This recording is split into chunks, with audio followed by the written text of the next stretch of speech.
Kürtlerin kökeni. Kendi ulusunun veya bir başka ulusun tarihini araştıran bir kimse, her şeyden önce, söz konusu kavmin anayurdunu ve ilk kökenini araştırmak zorundadır.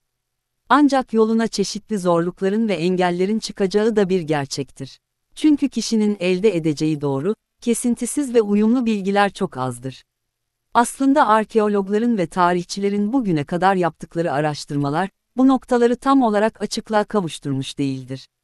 Ayrıca ulusal tarih yazılırken zorunlu olarak 3 etkene dayanılacaktır: kan, dil ve vatan. Bu tespit, bazı Doğu bilimcilerinin görüşüdür. Ne var ki, bu 3 etken herhangi bir köken bağlamında bir araya gelmeyebiliyor olsa da, yine bunlar arasında en güçlü ve en belirgin olanı, dil etkenidir. Örneğin M.Ö. 2225 yılında Arap Yarımadası'ndan Sami kökenli bir topluluk, Akadların ülkesini istila ediyor ve orada ilk devletlerini kuruyorlar. Sırf bu eski kavmin Arap Yarımadası'ndan gelmesi ve Sami kökenli olması dolayısıyla Araplar, kendilerinin bu Samilerin soyundan geldiklerini sanıyorlar.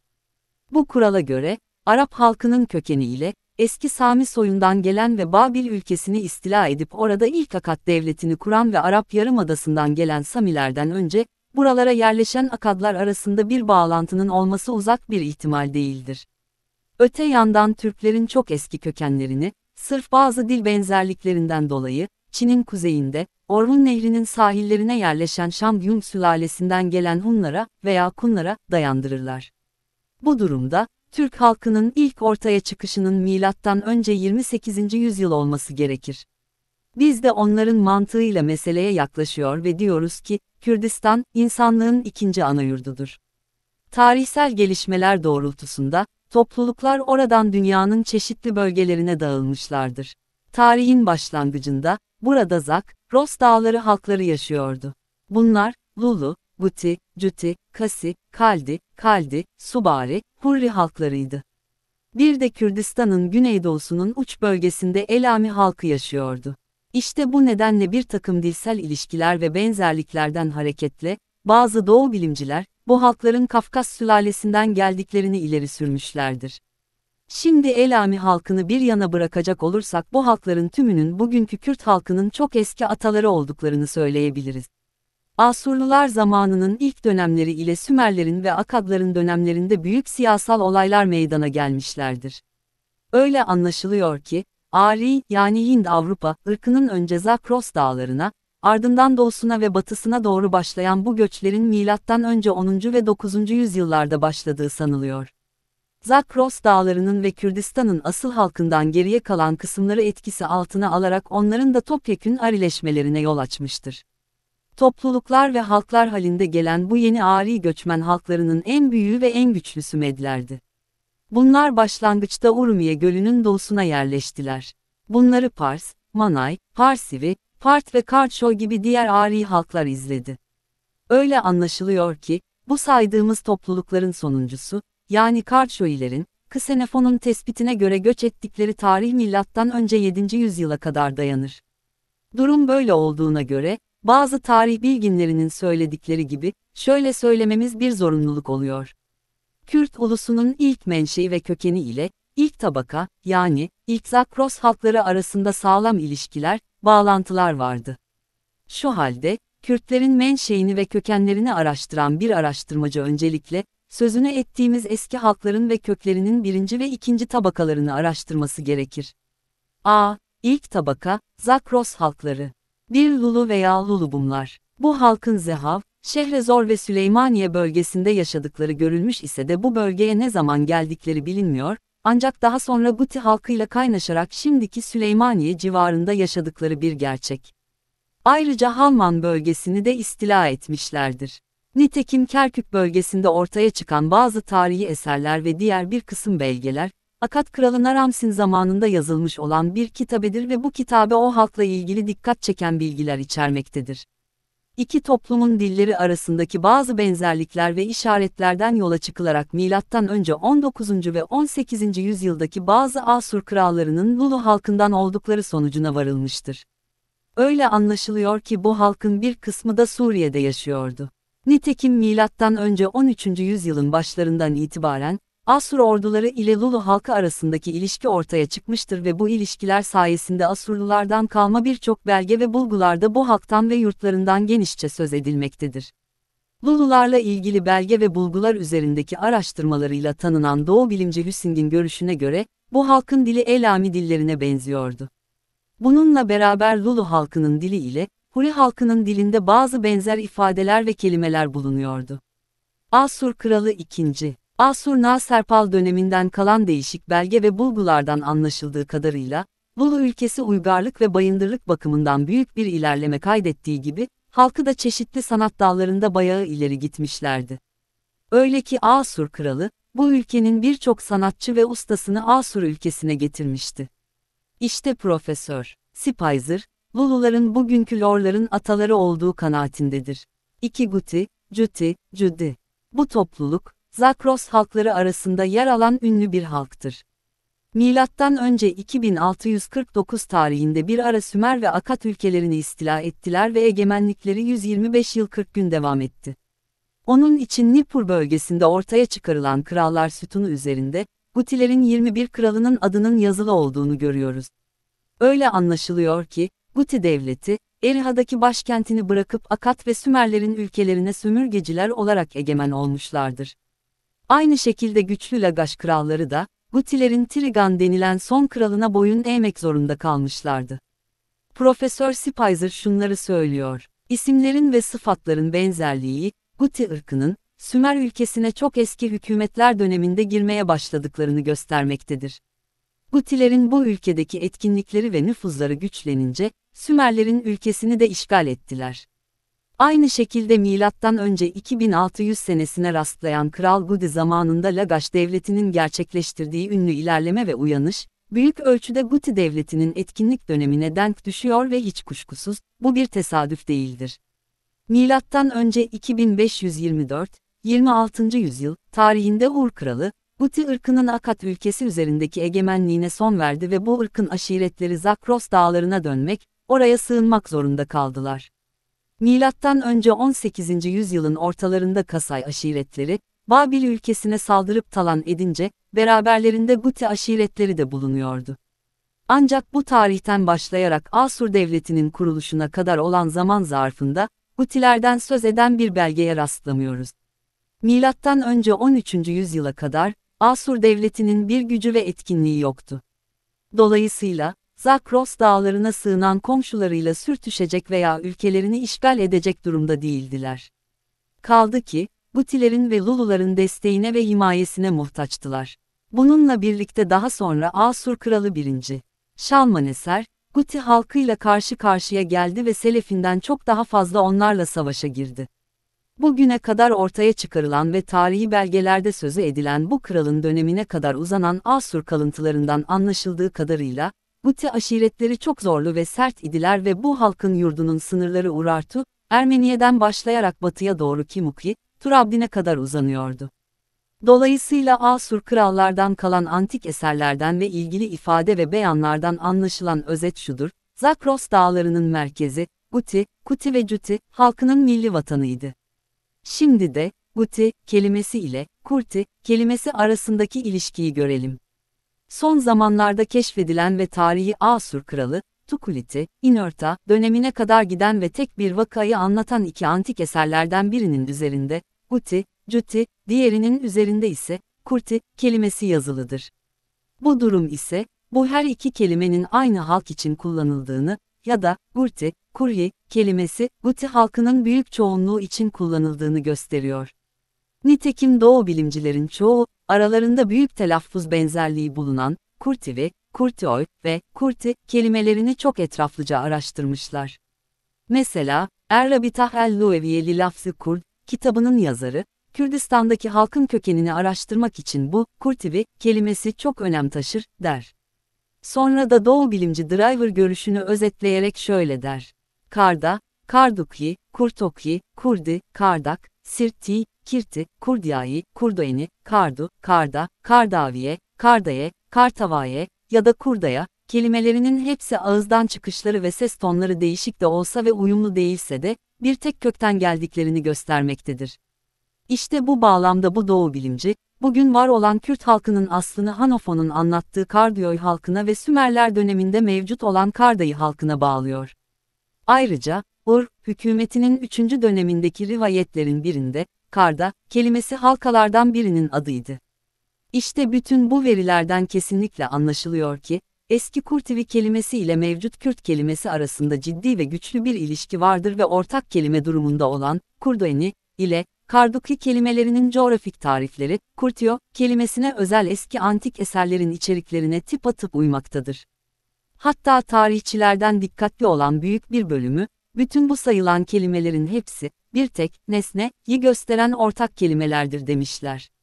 Ama buna rağmen, Kurti ile Guti arasındaki farklılığın imkansız olduğuna bakarak diyebiliriz ki, bugünkü mevcut Kürdistan halkı içinde o bahsedilen, Guti, halkının da akraba ve torunları vardır.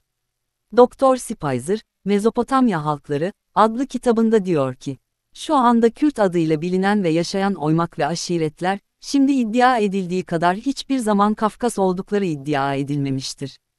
Evet, bu, Kürt, kabile ve aşiretler arasında karakter, örf, adet, lehçe ve lügat bakımından farklılıklar vardır. Mesela, Süleymaniye, halkı, kendi halkından olan ve Behdinan'da oturan insanlarla çok rahat bir şekilde anlaşamadığı gibi, tarihlerden anlaşıldığı kadarıyla şu anda bile mevcut Kürtler arasında bir kısım Sami, Ari ve bazı Ermeni cemaatler yaşamaktadır. Dolayısıyla kesin bir şekilde bütün Kürtlerin bir tek kökenden geldiklerini söylemek imkansızdır. Hem Kürdistan'ın asıl yerleşik halklarının, birkaç unsurdan meydana geldiği izahtan varestedir.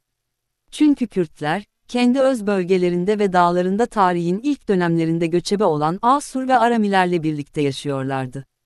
Öte yandan, Ariler bu bölgeleri ele geçirdikten sonra, bazı İranlı gruplar da buralara gelip yaşayan halklara karıştılar. Bu anlattığımız tez, şu anda bu yerlerdeki Kürt dilinin doğal ve sosyal olan çalışmalarına dayanmaktadır. Bununla beraber yine de Kürtler arasında Zakros halklarının soyundan olan bazı eski kalıntıların varlığı inkar edilemez. İşte bu açıklamalardan ve sözlük çalışmalarından anlaşılıyor ki, Kürt halkı, Zakros halklarının büyük bir kısmını teşkil ediyor ve her ne kadar tarihin pek çok dönemlerinde defalarca yabancıların yıkıcı saldırı ve işgallerine uğramış olsalar da, sıkıştırıldıkları ve durumları kötüye gittiği her defasında köy ve kasabalarından kaçıp yüksek dağ başlarına, yaylalara ve başka bölgelere sığınırlar. Ancak ecnebilerin sel halinde gelen ve her şeyi yıkıp yakan saldırılarından ve savaşlarından sonra, şimdi olduğu gibi, yine asıl vatanlarına dönüp memleketlerini yeniden inşa etmeye ve halklarını müreffeh kılmaya başlamışlar. 3 Kasay, Kusi, Kuşu, Kasitler, Kasıt. Bu isim, Zakros halklarından bir kısmın adıdır. Başlangıçta bu halk Kirmanşan, Karamsin bölgesine yerleşmiş ise de bu bölgeye geliş tarihi bilinmemektedir. Aslında bunlar da diğer Zakros halkları gibi bölgenin yerli halkıdırlar ve Sami ya da Hami kökenli göçmenler değildirler. Bir zaman sonra, yavaş yavaş Zakros dağlarına doğru çekilmişler ve oraları yurt edinmişler. Sonra Babil'in doğusuna, yani Dicle'nin sol yakasına yönelip orada çiftçilik ve ziraatla uğraşmaya başlamışlar. İşte bu halka, Akadlar, Kaşu, adını verdikleri gibi, Kitap-ı Mukaddes'te de bunlardan, Kuş diye söz edilir. Milattan önce 18. yüzyılda bu Kasiler, Babil'i istila ettiler ve Sümer ile Akad ülkesinde, Karduniyaş adında bir devlet kurdular. Bu devlet yaklaşık olarak 6 asır yaşadı ki buralarda kurulan hiçbir devlet daha önce bu kadar yaşamamıştı. Devletin yıkılışından sonra, Kasi aşiretleri Zakros dağlarına, şimdiki Loristan'a geri döndüler. Çünkü milattan önce 7. yüzyılının başlarında Senaherip, Kasilerin ülkesine saldırmıştı. Onlar da bu saldırıya karşı sert cevap vererek çok şiddetli savaşlar gerçekleştirmişlerdi. Ahmeniş devleti zamanında, sözünü ettiğimiz Kasay aşiretleri ile adı geçen İran devleti arasında sağlam ilişkiler kuruldu. Bu aşiretler, her sene ünlü Babil, Ekbatan yolunun geçiş ücreti olarak İran devletinden yüklü bir haraç alırlardı. Büyük İskender de bunlarla savaştığı gibi, Romalı komutan Antifonos da Kasay aşiretlerinin bölgesine uğramış ve bu aşiretin toprakları içinde bulunan Pelitengelu boğazından geçmiştir.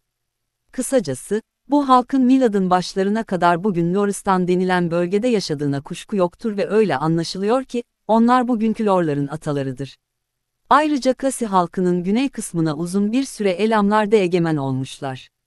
4 Kaldi, Urartu. Bu halkın, bilinmeyen bir zaman diliminde Küçük Asya'nın doğusundan, Van Gölü bölgesine geldiği sanılmaktadır. Asur rivayetlerinden, özellikle Asur Kralı II. Sargon'un savaşlarıyla ilgili yerel bulgulardan anlaşıldığı kadarıyla, Urartu, Haldi devletinin sınırları bir zamanlar kuzeyden Kafkasya'daki Gökçe Gölü ve Aleksandrpol kentine, batıda Fırat Nehri'ne, güneyde Revanduz ve Zap suyunun kaynaklarına ve doğuda Urmiye Gölü'ne kadar uzanıyordu ve bunlar başka bir dönemde Suriye'nin kuzeyine de egemen olmuşlardı. Bu devletin başkenti, Tuspasi, Van, kentiydi ve kentin, Haldi, Urartu, kralı 1. Sarduris tarafından M.Ö. 840 yılında kurulduğu sanılıyor. Son olarak bu devletin bağımsızlığı M.Ö. 7. yüzyılın sonlarında, Med egemenliğinin yayılması ve nüfuzlarının etkin hale gelmesi sonucu ortadan kalktı ve uzun bir süre Med egemenliğine boyun eğdiler. Daha sonra, Haldilerin ülkelerinin batısını yurt edinen Ermenilerin ortaya çıkmaları ile birlikte, devletleri nihai olarak ortadan kalktı. 5 Subari. Bu isme ilk kez Logal Anni Mondo devletinin egemenliği döneminden kalma bir kitabenin üzerinde rastlandı. Bu devlet M.Ö. 30. yüzyılda kurulmuştu ve isminin telaffuzu, Subir, şeklindedir. Naramsin döneminden kalma tarihi eserlerde ise, bu ismin, Subartim, şeklinde yazıldığını görüyoruz. Yani bu isim, coğrafi bir ifadeydi ve Elam ülkesinin batı sınırından Amanos dağlarına kadar uzanan bir bölgeyi tanımlıyordu.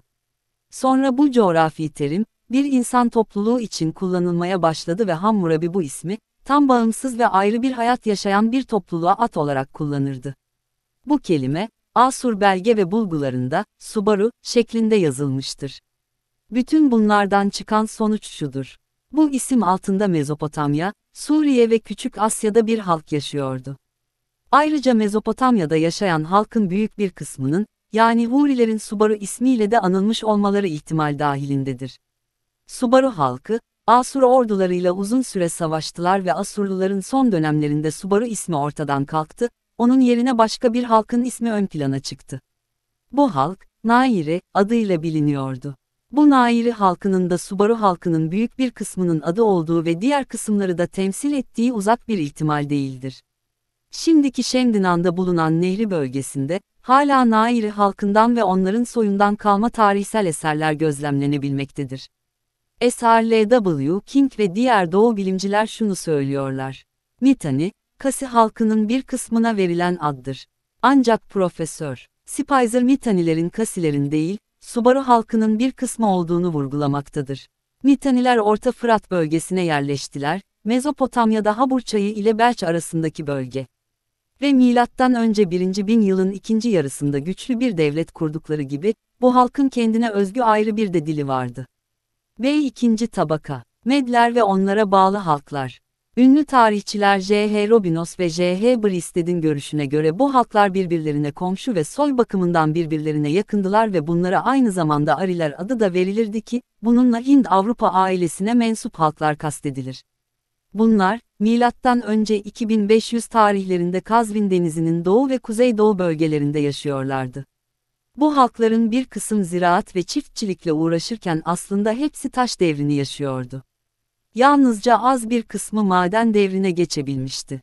Sözünü ettiğimiz bu halklar ve kavimler, koyun ve keçi beslemelerine rağmen bir ölçüde kalkınmış ve atları evcilleştirmişlerdi, fakat yazıyı bilmiyorlardı.